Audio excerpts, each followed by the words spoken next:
Bismillahirrahmanirrahim. Your Excellency, Headmaster of PKBM Embun Jati, Baik Sri Ratna Pusparyani. Your Excellency, all the teachers and all of my beloved brother and sister. Assalamualaikum warahmatullahi wabarakatuh. First of all, in the name of Allah, the most gracious, the most merciful, all the precious be to Allah, the King of the King, the Lord of this universe, the Master of the day after, He has no partner.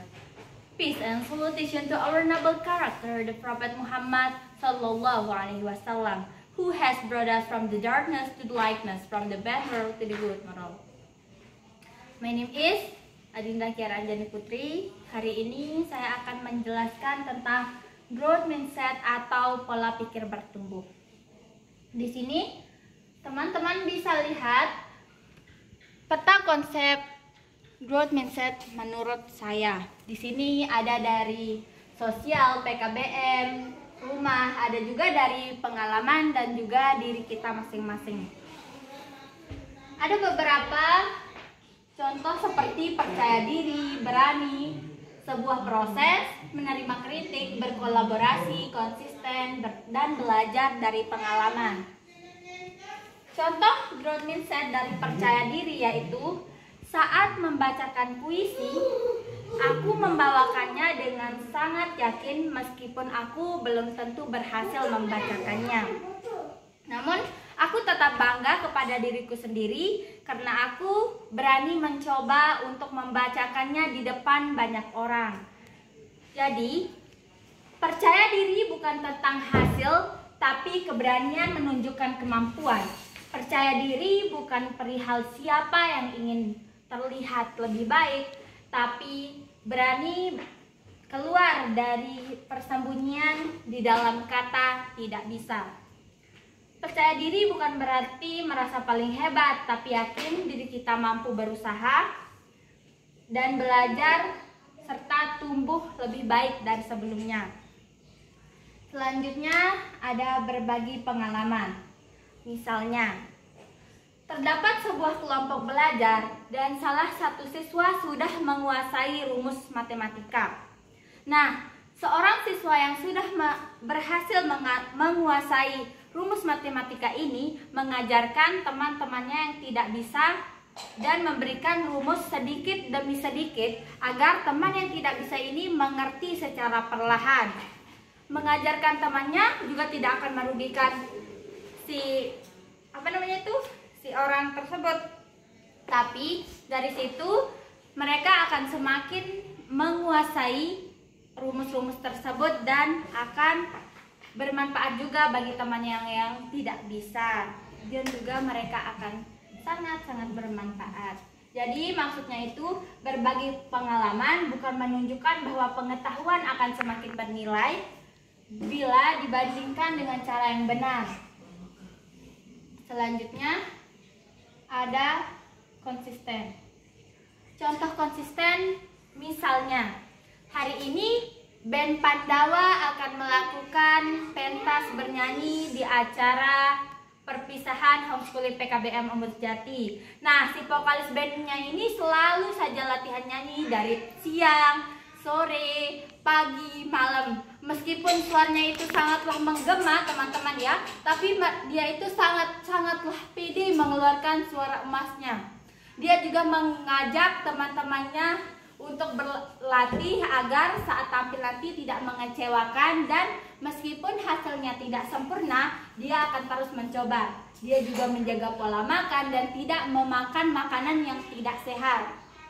Nah, pada saat tampil, Pandawa Band ini memberikan hasil yang sangat memuaskan dari konsistennya yang tidak memakan makanan yang tidak sehat dan latihan bernyanyi setiap saat. Jadi, konsisten adalah kunci yang ada di dalam diri. Konsisten adalah jembatan antara mimpi dan pencapaian. Tanpa konsisten, usaha hanya akan berhenti di niat. Selanjutnya ada berani. Contohnya seperti misalnya sekarang Adam.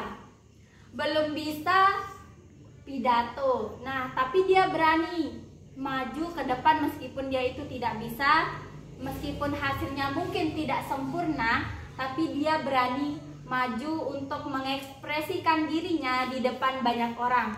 Itu sudah sangat hebat. Berani itu bukan berarti kita harus terlihat sempurna, tapi berani itu kita harus berani mencoba meskipun nantinya kita akan gagal. Nah, dari kegagalan itu kita bisa bertumbuh lebih baik dari sebelumnya. Kita bisa memperbaiki diri lebih baik dari sebelumnya.